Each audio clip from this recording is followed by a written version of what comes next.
Hello दोस्तों, स्वागत करता हूं आपका फिर से एक नए वीडियो में। आज के इस वीडियो में हम लोग 8 तरह के टॉपिक पे डिस्कस करने वाले हैं, जिसमें हमारा पहला होगा बेबी एंटीबायोटिक मेडिसिन, दूसरा हमारा होगा कॉमन डिजीज़ जिसको हम लोग आम बीमारी कहते हैं, और उस बीमारी को हम लोग इमीडिएट रिलीफ कैसे दें, तुरंत उस बीमारी से हम लोग राहत कैसे दें अपने बच्चों को, उनके ऊपर हम बात करेंगे। जैसे कि आप यहाँ पे देख सकते हो 7 तरह के कॉमन डिजीज़ हैं जो कि आप अक्सर अपने बच्चों में देखते होंगे। चलिए हम स्टार्ट करते हैं। जो फर्स्टली हम बात करेंगे वो हमारा है एंटीबायोटिक मेडिसिन। तो जो हम इसमें 5 तरह की एंटीबायोटिक मेडिसिन के ऊपर बात करेंगे। जो पहला हमारा इस लिस्ट में पहला है सिरप एमोक्सिल। इसके अगर हम स्ट्रेंथ की बात करें तो 2 स्ट्रेंथ में आती है, 125 mg एंड 250 mg के स्ट्रेंथ में आती है। अगर हम उपयोग की बात करते हैं तो ये इनका जो उपयोग होता है वो होता है RTI, रेस्पिरेटरी ट्रैक्ट इन्फेक्शन। बच्चों के अगर श्वसन तंत्र में किसी प्रकार का संक्रमण है देन वहाँ पे इनका सेवन किया जाता है। दूसरा, अगर बच्चों में उनका जो फेरिंग्स होता है, जो उनका ग्रसनी होता है, उनमें अगर इन्फ्लामेशन हो गया है, उनमें अगर सूजन आ गई है, तब वहाँ पे उनका हम सेवन करते हैं। देन एब्सेसेस, जिसको हम लोग फोड़ा कहते हैं, बच्चों में अगर फोड़ा हो गया हो तो वहाँ पे हम इनका सेवन करते हैं। देन खांसी के केस में भी इसका हम लोग इस्तेमाल करते हैं। देन इसे कितना खिलाना होगा छोटे बच्चों को, नन्हे बच्चों को, तो अगर बच्चा 1 से 6 साल का है, 1 to 6 ईयर के अंतराल में उनका एज है, तो हमने उनको 1 TSF देना है। गाइस, TSF का मतलब होता है टी स्पून फुल, यानी कि 1 चम्मच फुल, 1 फुल चम्मच। अब 1 चम्मच में जो गाइस कितनी दवाई की मात्रा आती है, तो जो इसमें दवाई की मात्रा आती है वो होती है 4.9289 ml। अप्रोक्स इसे आप 5 ml मान लो, यानी कि 1 चम्मच में 5 ml दवाई आती है। तो 1 चम्मच हम क्या करेंगे, बच्चों को देंगे दिन में 3 बार, जिसको हम लोग कहते हैं TDS। कॉन्सेप्ट क्लियर है? अगर 6 से 12 साल का बच्चा है तो भी उसे हम लोग 1 चम्मच लेंगे और दिन में 3 बार इसे हम देंगे। Concept clear? इनके साइड इफ़ेक्ट के ऊपर हम बात करेंगे गाइस। तो साइड इफ़ेक्ट हैं, इनके नुकसान क्या होते हैं एक्सेसिव यूज़ पे, तो देखिए नोज़िया, वॉमिटिंग और डायरिया। बच्चे क्या करेंगे, बच्चे जो है उल्टी कर देंगे, उससे मतली आएगी और उसका पेट भी खराब, यानी उसे दस्त लग सकता है। तो कॉन्सेप्ट क्लियर है ना? इनका तो PDF में आपको आसानी से दे दूंगा, दिक्कत की बात नहीं है, आप लोड कर लेना, इसमें डिस्क्रिप्शन में से लिंक डाल दूंगा मैं। दूसरा हमारा इनमें सिरप है, सिरप वेलोसेफ। इनकी भी 2 स्ट्रेंथ आती है, जैसे कि आप देख रहे हो। इनका उपयोग की हम बात करें तो स्किन इन्फेक्शन, छोटे बच्चों में उनके त्वचा पे, उनके स्किन पे किसी प्रकार का संक्रमण हो गया हो, कोई इन्फेक्शन हो गया हो, देन इनका सेवन करते हैं। एयर इन्फेक्शन है, जैसे कि ओटिटिस मीडिया वगैरह हो गया हो, कान का संक्रमण हो गया हो, मिडिल एयर का संक्रमण हो गया हो, देन वहाँ पे इनका सेवन होता है। जैसे कि RTI, UTI, respiratory tract infection हो या UTI हो, यूरिनरी ट्रैक इन्फेक्शन हो, ये सब गाइस जो बीमारी है ना, ये बैक्टीरिया के कारण हो रहा है। इसलिए तो यहाँ पे हम लोग एंटीबायोटिक यूज़ करते हैं ना। एंटीबायोटिक मतलब क्या, जो बैक्टीरिया को किल कर दे। कंसेप्ट क्लियर है ना? तो जो हम डोज की बात करते हैं बेबी में इस सिरप का, तो वो अगर बेबी 1 to 6 ईयर के एज में है ना, तो उसे हम लोग 1 TSF देते हैं, TDS, 1 चम्मच दिन में 3 बार। 6 से 12 साल का है तो 2 चम्मच देंगे हम लोग, यानी कि आपका 10 ml हो गया, ये 10 ml हो गया, और दिन में हमने 3 बार देना है। 10 ml दिन में 3 बार, एक बार सुबह, एक बार दोपहर में, एक बार शाम में। कॉन्सेप्ट क्लियर है ना गाइस? साइड इफेक्ट तो आप यहाँ देख ही लो, नोज़िया, वोमिटिंग और डायरिया जैसे सिम्टम्स मिलते हैं साइड इफेक्ट देखने को। तीसरा हमारा इस लिस्ट में सिरप है, वो है सिरप लीवोफ्लॉक्सासिन। इनके भी 2 तरह की स्ट्रेंथ आती है। इनका अगर हम यूज़ की बात करें ना, तो RTI, रेस्पिरेटरी ट्रैक इन्फेक्शन है, ये UTI में भी इस्तेमाल होता है, GIT में इस्तेमाल होता है, और प्रोस्टेटिस, जो हमारा प्रोस्टेट है ना, जो हमारा प्रोस्टेट ग्लैंड होती है, उनमें सूजन आ जाना, प्रोस्टेट में इन्फ्लामेशन हो जाना बच्चों के केस में, देन वहाँ पे इनका यूज़ होता है। Then bone and joint infections, हड्डी और जोड़ों का संक्रमण, हड्डी में, बच्चों के हड्डी में या उनके जोड़ों में किसी प्रकार का इन्फेक्शंस हो गया हो, देन वहाँ पे सिर्फ लीवोफ्लॉक्सासिन डॉक्टर प्रेफर करते हैं हमें। कॉन्सेप्ट क्लियर है? क्या खुराक होगी इस सिरप का, कैसे पिलाना होगा, तो अगर बच्चा का साल 2 से 6 साल के बीच में हो तो 1 चम्मच दिन में 2 बार, 1 चम्मच दिन में 2 बार सुबह शाम करके बच्चे को पिला देंगे। दूसरा हमारा है 6 से 12 साल का बच्चा हमारे पास है तो 2 चम्मच यानी कि 10 ml दिन में 2 बार। ये चीज़ें आपको समझ में आ रही होगी, उम्मीद करता हूँ मैं। इनके साइड इफ़ेक्ट हैं nausea, vomiting and diarrhoea. Next हमारा सिरप है, वो है हमारा जो इस लिस्ट में 5वां सिरप नोविडेट। इनकी भी 2 तरह की स्ट्रेंथ हैं। अगर इनका उपयोग की हम बात करें तो UTI, RTI then ear infection, otitis media. Concept clear है ना। इनका भी हम लोग क्या बोलते हैं कि यूरिन संक्रमण में करते हैं, श्वसन के संक्रमण में करते हैं और कान के संक्रमण में करते हैं बच्चों में। साइड इफेक्ट तो 3 तरह के आप देख ही रहे हो यहाँ पे। उनके बाद इनका डोज देख लेते हैं ना हम। तो जो 2 से 6 साल का बच्चा है तो वही हम क्या करेंगे, 1 चम्मच लेंगे और दिन में 2 बार पिला देंगे। 6 से 12 साल का बच्चा है तो 2 चम्मच लेंगे यानी कि 10 ml करीब दवाई लेंगे और दिन में 2 बार पिला देंगे। ये कॉन्सेप्ट क्लियर है ना। आइए हम बढ़ते हैं अपने कॉमनली यूज डिजीज़ पे, जिससे कि भारत क्या पृथ्वी के हर पेरेंट्स परेशान होते हैं बच्चों में ये बीमारी लेके। तो पहला हमारा इस लिस्ट में है सबसे कॉमन फीवर। बिना पूछे आ जाता है ये, बिना पूछे बिन बुलाए मेहमान है ये जो फीवर है ना, इसको हम बुखार कहते हैं। तो गाइज इनके तो रीजंस हैं, आप देख सकते हो, मैंने भर के लिख रखा है तो आप इन्हें पढ़ लेना। उम्मीद है कि आप पढ़ लोगे, जाहिल थोड़ी हो। गाइज हिंदी इंग्लिश दोनों में लिखा हुआ है तो आप आराम से इसे पढ़ लेना, समझ लेना। हम इनके ट्रीटमेंट प्रोटोकॉल पे बात करते हैं कि अगर आपके बच्चे में फीवर है तो क्या ट्रीटमेंट उसे हम दे सकते हैं। एक सिरप है जिसमें पैरासीटामोल मिला होता है। तो पैरासीटामोल का एक सस्पेंशन आता है पेडियाट्रिक के लिए, उनका नाम है सिरप कोरोसिन। 1 से 20 ml की इसकी स्ट्रेंथ होती है, और भी स्ट्रेंथ होती है। मैं यहाँ पे 1 से 20 ml की बात कर रहा हूँ। तो इनका जो खिलाना पिलाना होता है, डोज होता है, वो बच्चों के वजन पे डिपेंड करता है।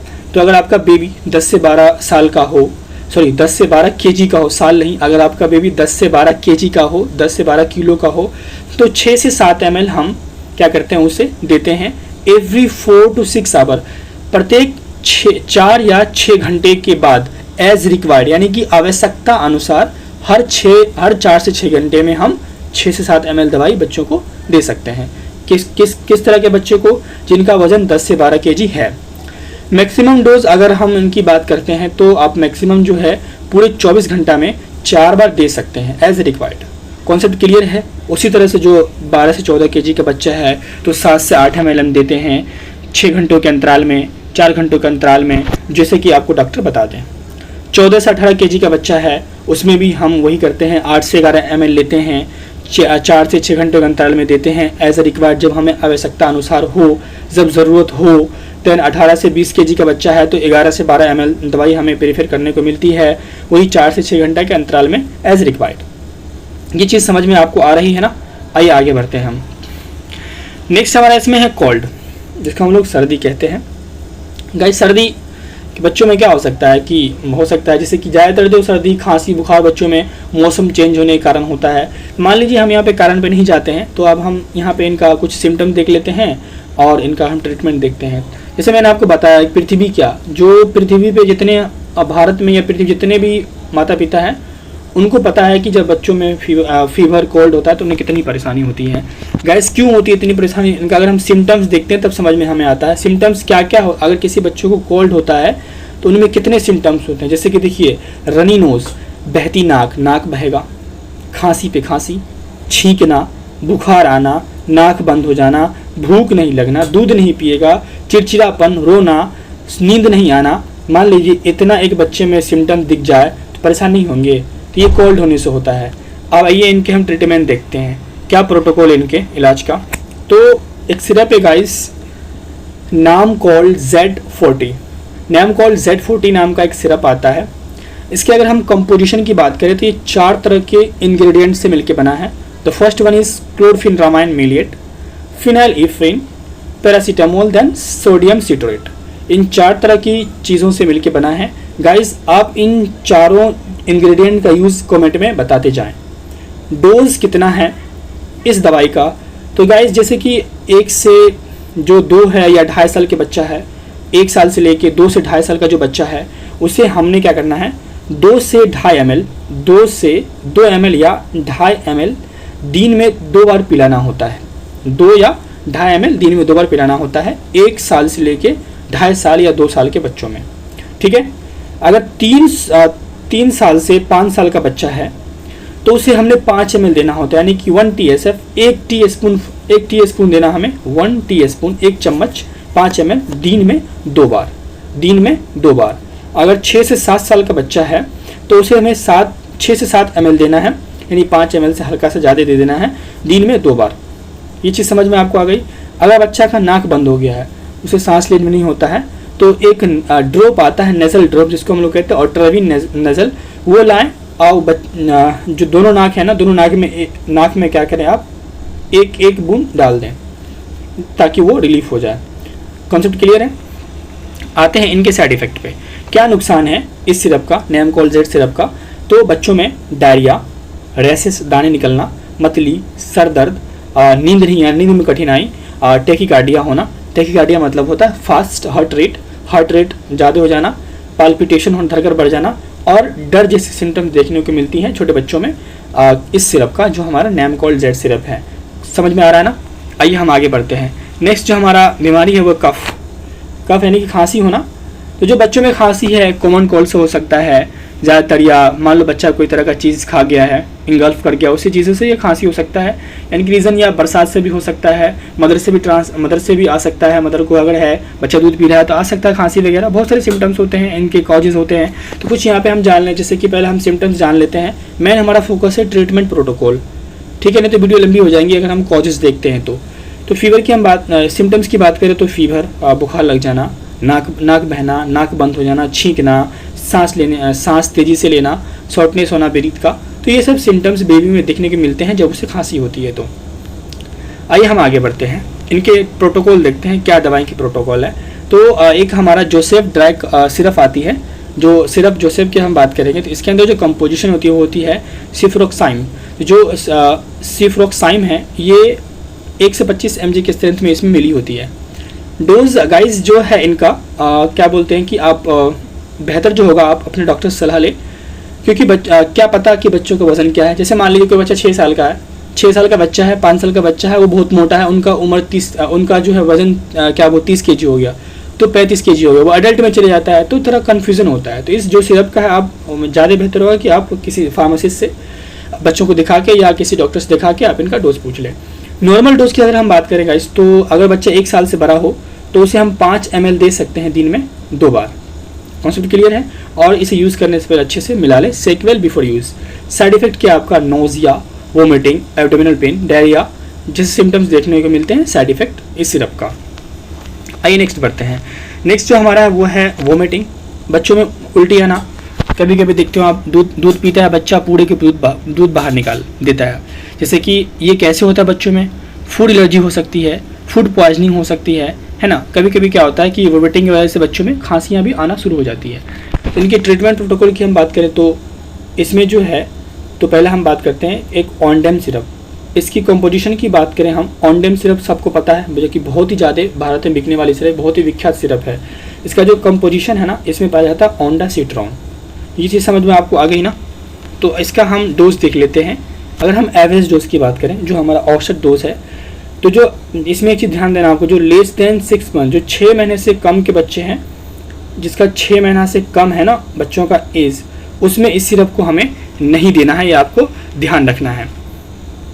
आगे बात करते हैं हम, जो हमारा 4 से 11 साल का बच्चा है, उसमें हम लोग क्या करेंगे, 4 mg देंगे TDS एक दिन में 3 बार। ठीक है, अगर ठीक हो गया है, अगर ठीक हो गया फिर कभी हुआ, ये इसे हम लोग SOS भी दे सकते हैं, ज़रूरत पड़ने में भी दे सकते हैं, और TDS भी इसे हम दे सकते हैं। ये चीज़ आपको समझ में आ गई। नुकसान यहाँ पे आप देख सकते हो, कॉन्स्टिपेशन, डायरिया और फैटिक जैसी सिम्टम्स देखने को मिलती हैं, ऐसे side effect of Ondem syrup. Concept clear है। नेक्स्ट बढ़ते हमारा है डायरिया, दस्त होना बच्चों में। सिम्टम्स क्या क्या है डायरिया के सिम्टम्स, जैसे मैं बात करूँ तो टमी, क्या बोलते हैं, पेट के अंदर पेन होना, पेट दर्द होना, फीवर या एलिवेटेड टेम्परेचर, बुखार या उच्च तापमान, रिड्यूस एपेटाइट, भूख कम लगना, डिहाइड्रेशन हो जाना, निर्जलीकरण हो जाना बच्चों में, तब जाके क्या होता है कि आपको ये आपके डायरिया के सिम्टम्स देखने को मिलते हैं। ट्रीटमेंट प्रोटोकॉल की बात करें तो सबसे बढ़िया एक सिरप आती है, जिंक की सिरप आती है। इसके बहुत सारे ब्रांड है, जैसे कि एक ब्रांड यहाँ पे है जिंकोनिया, जिंकरी सिरप, ZN20, एस्काजीन नाम की जो ब्रांड नेम है वो जिंक सिरप के रूप में आते हैं, तो इसका आप बच्चों को इस्तेमाल कर सकते हैं डायरिया के केस में। साइड इफेक्ट की हम बात करें गाइस, तो साइड इफेक्ट क्या हो सकते हैं बच्चों में? नोजिया आ सकती है, वोमिटिंग आ सकती है और गैस्ट्रिक जलन भी हो सकता है, गैस्ट्रिक इरिटेशन भी ये करा सकते हैं। डोज कैसे खिलाना है अपने बच्चों को? तो जो हमारा 6 मंथ का बेबी है तो उसे हमें 10 mg देना होता है डेली कंटिन्यू जो है 10 से 14 दिनों तक। एवं 6 मंथ 6 महीने से ज़्यादा उम्र के बच्चे हैं तो 20 mg डेली देना होता है हमें 10 से 14 दिनों तक। कॉन्सेप्ट क्लियर है? आइए हम देखते हैं, छठा हमारा है एब्डोमेन पेन, बच्चों में पेट दर्द का शिकायत होना। तो कॉजेज क्या हो सकते हैं? गैस बनना, एसिड रिफ्लेक्स होना, एसिडिटी वगैरह होना, किसी प्रकार का एलर्जी हो जाना, क्या बोलते हैं दूध या कोई खाना नहीं पचना, अपच होना, बदहजमी होना, तो बच्चों के पेट में दर्द होता है। ट्रीटमेंट प्रोटोकॉल क्या है इनके? तो एक स्पासमिंडन ड्रॉप आती है 10 ml की, जैसे कि आप यहाँ पे लोगो देख सकते हो इनका। तो अगर आपका जो बच्चा है 6 महीना से कम है, लेस देन 6 मंथ है, तो 5 से 10 ड्रॉप आप उसे दे सकते हो। गैस 10 ड्रॉप में जो लगभग है 0.5 ml तक जो है दवाई पाई जाती है। इसे आप जो है बच्चों को दूध पिलाने से पहले इनका सेवन कर सकते हो। इसका जो गाइस कंपोजिशन है इस सिरप का, जो हमारा स्पासमिंडन सिरप है, इसका कंपोजिशन जो है इसमें पाया जाता है डाइसाइक्लोमाइन 10 mg की स्ट्रेंथ में और डायमिथोकोन 40 mg की स्ट्रेंथ में। इनके साइड इफ़ेक्ट हैं ड्राई इन द माउथ, मुंह में सूखापन होना बेबी के, डिजीनेस, बेबी को चक्कर भी आ सकता है, वीकनेस, कमजोरी हो सकता है, बच्चों को नींद नहीं आएगा और मतली जैसी सिम्टम देखने को मिलती है इस सिरप के एक्सेसिव यूज़ पे। इस लिस्ट में हमारा जो लास्ट है कॉमन डिजीज़ बच्चों में, बॉयल्स, फोड़े होना। बच्चों में फोड़े होते हैं, उनके कॉजेज़ क्या हो सकते हैं? In summer due to hot, गर्मियों में गर्मी के कारण, पसीने होने के कारण फुंसी, फोड़े हो सकते हैं बच्चों में। मौसम चेंज होने के कारण, क्लाइमेट चेंज हुआ है, पर्यावरण चेंज हुआ है, कुछ जगह चेंज कर दिया, आप यहाँ से वहाँ चले गए, पहले ठंडा जगह पे रहते थे अब गर्म जगह पे चले गए, ऐसे कंडीशन में ये हो सकते हैं। अनीमिया, खून की कमी के कारण भी हो सकता है। आपका बच्चा का इम्यूनिटी जो है, प्रतिरक्षा क्षमता जो है कम है, इम्यूनिटी लेवल कम है, तभी हो सकता है। एलर्जी जैसे कि डस्ट वगैरह से हो सकता है, धूल वगैरह से, और कुछ कॉस्मेटिक प्रोडक्ट जैसे कि हम बच्चों को क्रीम्स वगैरह लगाते हैं, पाउडर वगैरह लगाते हैं, उससे भी फोड़ा फुंसी हो सकता है। तो इनके कॉजेज थे। आइए हम दवाई देखते हैं। ट्रीटमेंट प्रोटोकॉल क्या है? इसमें हम 2 तरह की दवाई के ऊपर बात करेंगे। पहला है गट सेफ सिरप, जो है 5 ml हमें देना होता है बच्चों को 2 टाइम, ठीक है। दूसरा एक आता है एट्रेक्स का ड्रॉप आती है, एट्रेक्स की सिरप भी आती है। तो जो हमारा 5 ml हम इसे बच्चों को 2 बार पिला सकते हैं दिन में। इनके साइड इफ़ेक्ट जैसे कि नोजिया है, उल्टी, मतली, स्टमक अपसेट होना, पेट खराब हो जाना, दस्त होना, उसके बाद चक्कर भी आ सकते हैं। तो ये सब इनके क्या हैं गाइस, इसके साइड इफ़ेक्ट हैं। देन अब हम आगे बढ़ते हैं इनके। तो ये जो हमारा है गाइस, हमारा सारा का सारा PDF यहाँ से ख़त्म हो चुका है। अब हम आते हैं ऊपर। तो गाइज ये क्या थे आपका आज का common disease in babies and how to give them immediate relief. Guys video पसंद